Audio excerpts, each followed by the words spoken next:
He is the tinfoil chef, a man with a video love.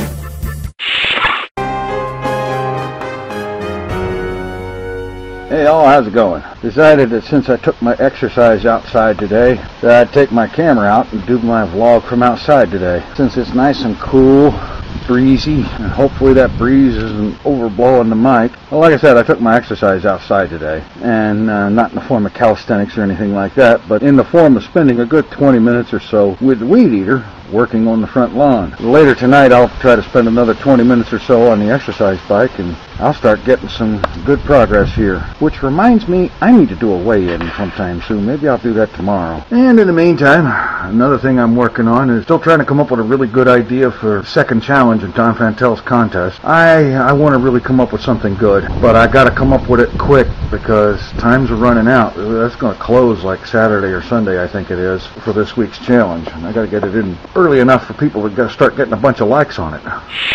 You know, you can always tell when there's been a lot of high winds around here because there's more fallen branches that have fallen out of this tree right here.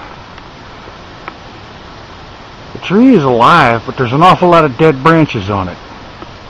And every time there's high winds and severe storms, more of them fall down here. What's really strange is that it's been doing this for the 11 plus years that I've been living here, and the tree is still alive and growing. Yet every year there's a bunch of dead branches fall out of it. Why is that? And then of course there's my yard, which finally starting to look like somebody's trying to mow it, and I realize an awful lot of that looks pretty tall. But then again, all I have to do is swing over here to this yard next door, and whoa, look at there, that looks like a freaking wheat field. And as long as that one is tall like that, mine won't look so bad, which means that'll give me time to actually get something done with it and get it cut. And I'm going to need that time too, because in today's session with the weed eater, I had a problem, because this thing right here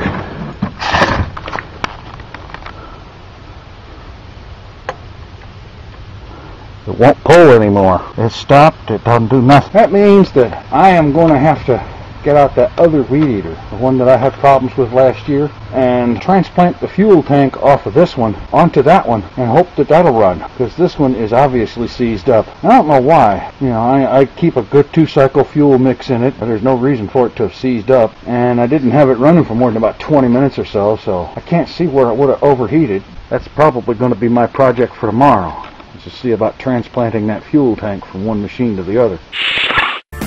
He is the tinfoil chef, and the frog just doesn't give a shit.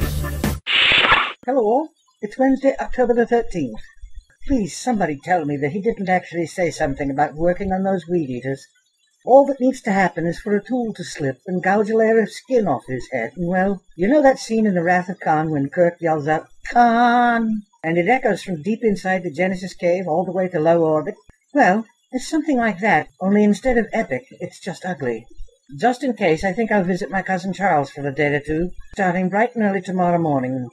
There are 8 new subscribers: danmasterdan, DoctorScuba, cortonotte, sailcaptain, paulanthonydavenport, animesucksfatassdick, Maria 27594, and swampycricket. Welcome, and thank you very much for subscribing.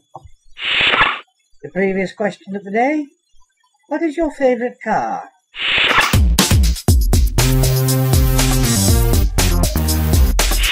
Today's question of the day: if you threw a book at the president, what would the title be? The dirty word of the day: dipshit.